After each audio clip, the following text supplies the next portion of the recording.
My topic is about honor killing. Honor killing is one of the forms of genocide and violence against women.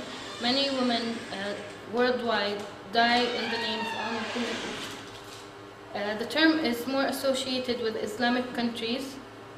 However, it occurs frequently in other Christian and Jewish regions around the Mediterranean, East Europe, and Southeast Asia. Although it is used as a punishment for both men and women in the countries that use it, it is more associated with femicide and is known as the elimination of a female family member who disgraces her family's honor by committing shameful actions as considered by her culture, such as premarital or extramarital relationships, adultery, and the refusal of arranged marriages or being a victim of sexual assault. I chose the topic of honor killing for this presentation because it is connected to our theory of knowledge course in many ways. It deals with areas of knowledge as well as ways of knowing. The questions deal with the cultures and education's effect on human mentality and the basis of accusing a woman of wrongdoing and the justification of the crime and the accusation. Starting by how do we get to the basis that honor crimes actually exist?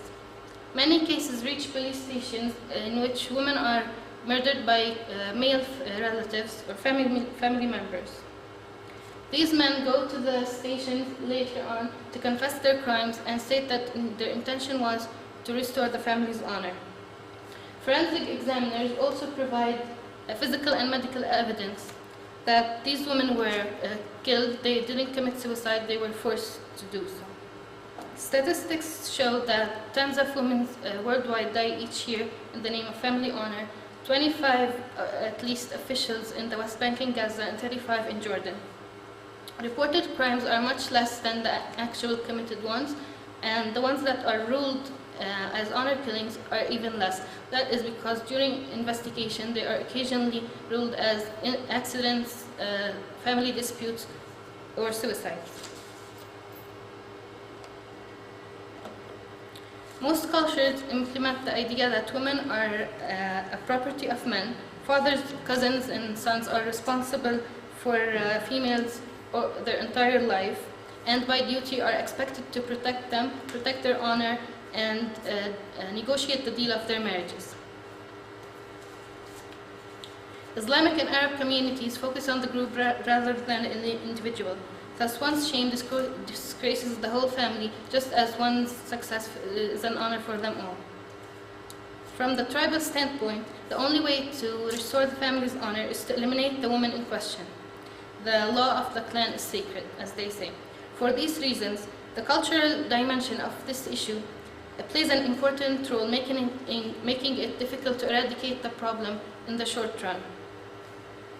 Although this issue is more social than religious, because many world religions did not encourage nor enforce honor killing, certain cultures use religion and legal codes to justify the crime and ease the punishment. Overall, I think honor killing should be encompassed under the issue of violence against women without reducing it to the culture and the religion, because this may lead to many racist interpretations. In addition to the social heritage and customs, the nature of men in a situation like honor killing forces them to act with uncontrollable rage. Accused women are not given a chance to exonerate themselves. Suspicion and rumors are as central as committing the wrongful action. People, whether family members or not, fabricate judgments based on unverified rumors. One could argue that rumors have a factual trigger, but one's senses can deceive him into thinking that his female relative had committed an action. The accusation is justified from an accuser's point of view that it's always the woman's fault. She either disobeyed her guardian by refusing an arranged marriage, or she must have seduced a man into having a relationship with her, even if she was a victim of assault. Some people suggest a man with a higher degree of education might act differently and not kill in the spur of the moment. However, because there could be some understanding between him and the victim. However, different men from different backgrounds had proved that regardless of education, women are still killed in the name of honor. In some situations, they are given an exam to prove either their virginity or their guilt. An educated man might understand better the purpose of this exam, while an uneducated man will still kill the woman even if she was proved innocent. The physical exam, however, is not reliable proof for several medical reasons, allowing the misinterpretation of reality. Thus, the truth of a woman's guilt or innocence is very difficult to establish unless she herself admits it. Even then, she could be forced or threatened into confessing something she didn't do to protect a molesting father or brother. The hypocrisy here lies in the actions of men, because they kill women for the sake of honor, while they themselves are committing shameful actions. In other cases, some men use the honor scandals to deprive their sisters from the inheritance. In all cases, they are not being moral or ethical. Their actions are the result of rage and selfishness and not logical at all.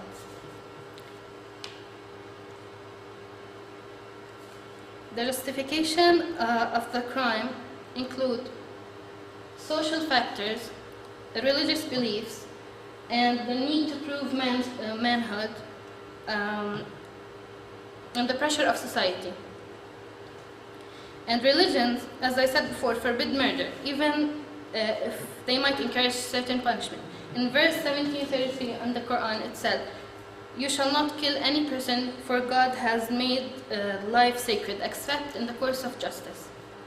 Before the Quran said a sinful wife should be stoned to death, there was must that 4 witnesses should testify against her, and since it's impossible that 4 witnesses are present to such crime, it is not supposed to be a murder for the woman. Religion is misinterpreted in many issues, and honor killing is only one of them. This is dangerous because the language in which religions are written is interpreted according to societies and culture, and sometimes according to certain individuals, which defeats the main purpose of having well-established and agreed beliefs. Another obstacle in the way of stopping honor killing is the so-called extenuating circumstances, where the legal system is actually on the side of men and giving them a chance to get away with crime. In a country where, under normal circumstances, the penalty for murder is death, there's a loophole. If an honor killing is performed, the murderer faces from 3 to 9 months only in jail. Imagine the effect of on society if these legal circumstances continue to be exploited. For the sake of not being accused to side with women, just because I am one, which is a stereotypical generalization that women are feminists, I would like to demonstrate the effects on both men and women. Because in some cases, men are as victimized as women, and this is caused, in my opinion, by the pressure of society. A woman is victimized twice. Once by disgracing her honor, and the second time is by killing her or destroying her life. Because survivors sometimes are either locked up in prisons to protect them from their own families because there is nowhere else to put them, or keep facing condescending looks from other people. Although they said I wasn't enough is simply a lame justification, it still shows the power exerted on men by other women and men. Many women, as one might not think, are actually in favor of honor killing and assist in the killings. Men can't deal with the pressure, so they have to prove their manhood, and because they are not born to kill, after that, after escaping the influence of society, they have to face their conscience, and the disgrace is still there. Even though the issue was not given enough attention in the past, now the awareness of this issue is increasing, that cooperation of many parties is required. Human rights organizations should help the legal system to stop the extenuating circumstances and establish new law amendments and enforce them. The educational campaigns should be conducted in universities and schools for both genders, and the media could work to break the silence and prove that this issue is not religious but simply a deep-rooted vile tradition. But even though this is not a simple problem with a simple solution, with time, hopefully we'll be able to overcome it. Thank you.